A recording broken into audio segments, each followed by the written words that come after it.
नमस्कार। मैं professor doctor Kailashpati Goswami, स्नातकोत्तर हिंदी विभाग, डीएवी स्नातकोत्तर महाविद्यालय सिवान। आज मैं स्नातक प्रथम खंड के छात्र छात्राओं के लिए भाषा विषय पर कुछ बात करने जा रहा हूँ। प्राय भाषा और उसकी परिभाषा के संबंध में छात्र छात्राओं में दुविधा उत्पन्न होती है कि आखिर भाषा किसको कहेंगे। तो चूंकि मनुष्य एक सामाजिक प्राणी है, अतः सृष्टि के आरंभ से ही मनुष्य अपने विचारों और अनुभूतियों के लिए अनेक साधनों के प्रयोग करता रहा है और आज भी करता है। चाहे वह ध्वनि संकेत के द्वारा करता हो या भाव संकेत के द्वारा, चित्र संकेत से करता हो या फिर गंध या स्वाद संकेत से। कहने का अर्थ यह है कि सृष्टि के आरंभ से ही मनुष्य अपने विचारों और अनुभूतियों का आदान प्रदान, जिसमें लिपि का प्रयोग नहीं हुआ था, उसमें भी लोग करते थे।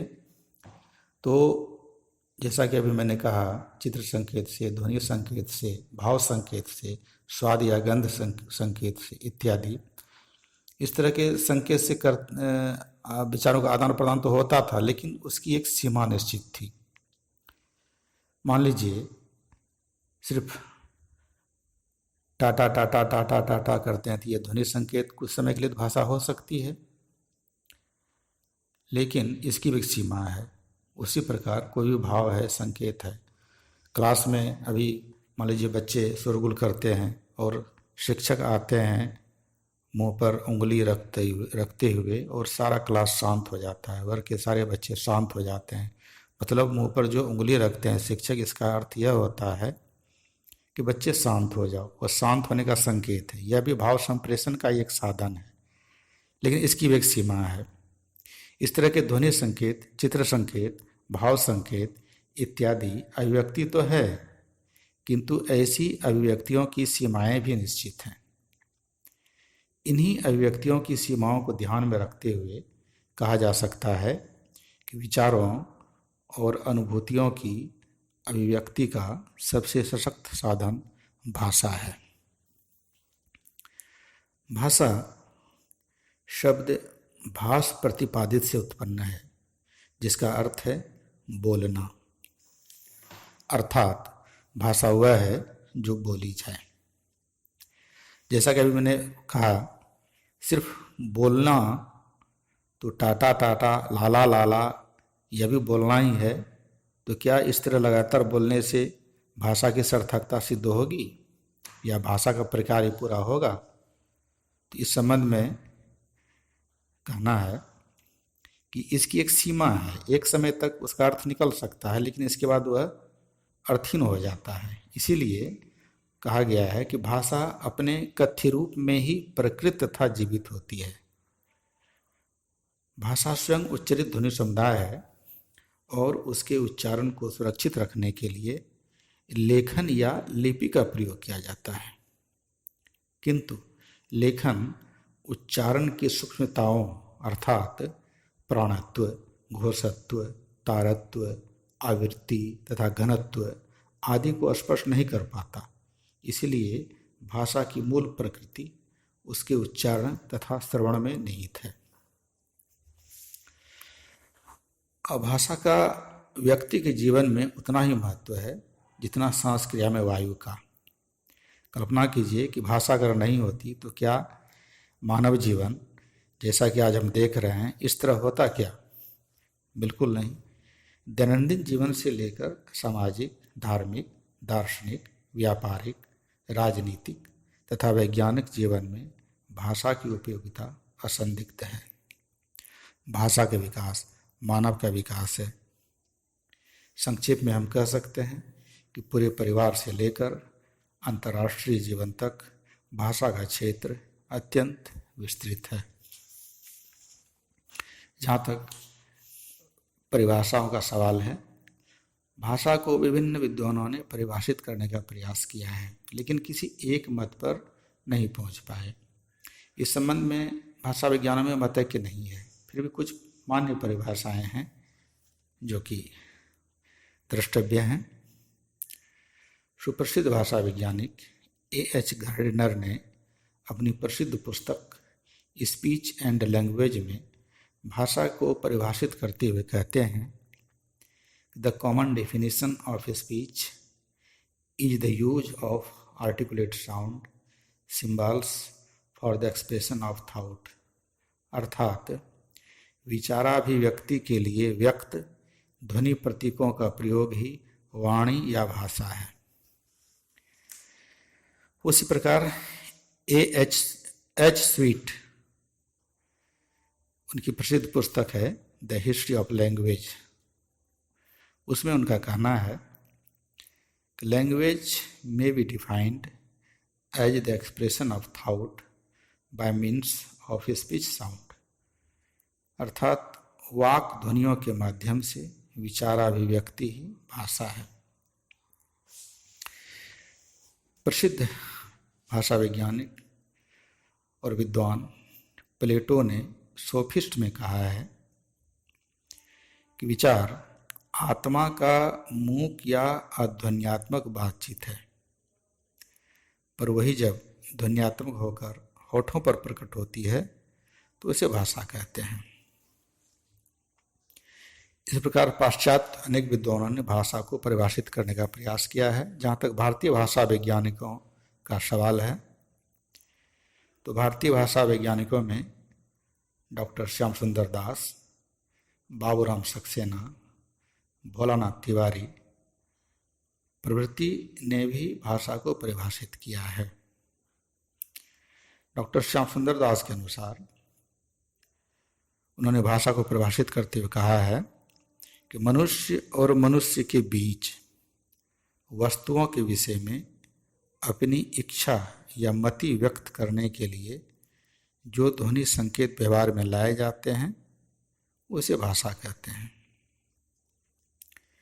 दूसरे भाषा वैज्ञानिक बाबूराम सक्सेना ने भाषा को परिभाषित करते हुए कहा है कि जिन ध्वनि चिन्हों के माध्यम से मनुष्य परस्पर विचार विनिमय करते हैं उसे समष्टि रूप में भाषा कहते हैं। प्रसिद्ध भाषा वैज्ञानिक भोलानाथ तिवारी के अनुसार, उनके अनुसार जो उन्होंने भाषा को परिभाषित किया है, उनका कहना है भाषा उच्चारण अवयव से उच्चरित यादृच्छिक ध्वनि प्रतीकों की वह व्यवस्था है जिसके द्वारा समाज विशेष के लोग आपस में विचारों का आदान प्रदान करते हैं। जहाँ तक मेरा मानना है कि उपर्युक्त सभी परिभाषाओं को ध्यान में रखते हुए जो भोलानाथ तिवारी की परिभाषा है सर्वमान्य और सटीक लगती है, इसीलिए कि इन्होंने जो कहा है कि भाषा उच्चारण अवयव से उच्चरित हो। कुछ देर पहले जो मैंने कहा कि मान लीजिए क्लास में शोरगुल हो रहा है, वर्ग में बच्चे हल्ला कर रहे हैं और शिक्षक आते हैं और डस्टर से या उंगली से टेबल को खटखटाते हैं, खट खट खट खट की आवाज़ निकलती है और सारा क्लास, सारा वर्ग शांत हो जाता है, सभी बच्चे शांत हो जाते हैं। मतलब वह जो खटखट की आवाज़ है वह भी एक भाषा है जिसका अभिप्राय होता है कि बच्चे शांत हो जाओ। फिर मैंने जो एक उदाहरण दिया था कि टाटा टाटा या लाला लाला जो ध्वनि निकालते हैं वह भी एक भाषा है, बिल्कुल सही है। कुछ समय तक तो भाषा है लेकिन उसकी एक सीमा है और एक समय के बाद वो भाषा नहीं कहलाती है। इसलिए कहा गया, भोलानाथ तिवारी ने जो कहा है कि भाषा उच्चारण अवयव से उच्चरित हो, मतलब मुंह से बोला गया हो और यादृच्छिक भी हो। यादृच्छिक अर्थ है कि एक्सेप्टेड, माना हुआ, पहले से जिसको मान लेते हैं। किसी वस्तु, किसी ध्वनि के लिए, किसी भी चीज़ के लिए जिस ध्वनि चिन्ह के प्रयोग करने से उस चीज़ का बोध होता है, उसका अर्थ ज्ञापित होता है, वह यादृच्छिक कहलाता है। तो भाषा उच्चारण अवयव से उच्चरित यादृच्छिक ध्वनि प्रतीकों की वह व्यवस्था है जिसके द्वारा समाज विशेष के लोग आपस में विचारों का आदान प्रदान किया करते हैं। तो इसमें एक सार्थक शब्द भी है व्यक्त भी है, सार्थक भी है और उच्चरित भी है। इस प्रकार यह परिभाषा कुछ सटीक दिखती है और यह सर्वमान्य परिभाषा लगती है। उपर्युक्त परिभाषाओं के आधार पर हम कह सकते हैं संक्षेप में कि भाषा व्यक्त तथा सार्थक, उच्चरित तथा श्रौत, उच्चरित भी हो श्रौत भी हो, ऐसा नहीं कि जो उच्चारण कुछ और हो रहा है और सुनने वाला कुछ और सुन रहा है। इसलिए दोनों उच्चारण अवयव से उच्चरित और श्रवण यंत्र से श्रौत यादृच्छिक ध्वनि प्रतीकों की व्यवस्था है जो परस्पर संबोधित समाज में कार्य करती है। और भाषा के लिए सबसे बड़ी बात यह है कि यह अपने कथ्य रूप में ही जीवित रहती है और उसको सुरक्षित रखने के लिए लेखन या लिपि का प्रयोग करते हैं। यह तो स्पष्ट हो गया कि भाषा के संदर्भ में जो भी भ्रांतियां थी या अक्सर रहती हैं, वैसे तो सभी लोग कहते हैं हाँ ये भाषा है भाषा, लेकिन भाषा कहेंगे किसको यह जानना जरूरी है। कभी कभी होता क्या है, प्रश्न बच्चे जानते भी हैं लेकिन उसको सही ढंग से समझ नहीं पाने के कारण नहीं लिख पाते हैं। तो यह स्पष्ट कॉन्सेप्ट होना चाहिए, स्पष्ट धारणा होनी चाहिए किसी भी विषय के संबंध में।